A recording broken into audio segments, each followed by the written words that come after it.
Olya আউলিয়াদের পাঁচ ছুঁয়ে আমরা সালাম করি, করি না? পীর ওলিদের পাঁচ ছুঁয়ে সালাম করি না? ওরা বলে মাথা নিচু করলে শিরক হয়ে যায়। শিরক মনে হয় বাপ দাদার সম্পদ।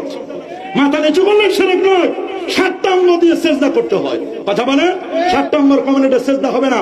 পীর ওলি আউলিয়া বুজুর্গানুদ্দিন ওস্তাদ মুরব্বী মা বাবা এদের পাঁচ ছুঁয়ে সালাম করা এটা সুন্নতে সাহাবা। বলেন এটা সুন্নতে? কবর জিয়ারত করা সুন্নাত। বলেন কবর জিয়ারত করা কি? ওরা বলে কবরের কাছে গেলে আমাদেরকে বলে আমরা নাকি কবর পূজারি, আমরা জীবনে কবর পূজা করি।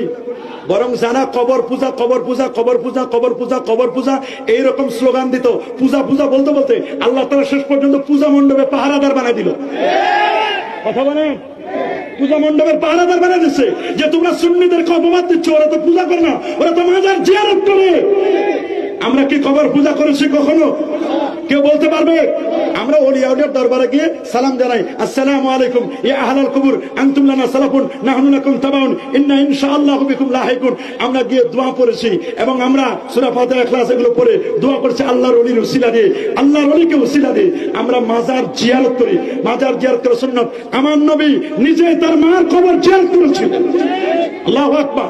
সহিহ মুসলিমের হাদিস, ইন্না রাসূলুল্লাহ সাল্লাল্লাহু আলাইহি ওয়াসাল্লাম যারা কবর উম্মি বাকা ওয়া বাকা মান হাওলা। নবী তার নিজের মার কবর জিয়ারত করেছেন। রাসূল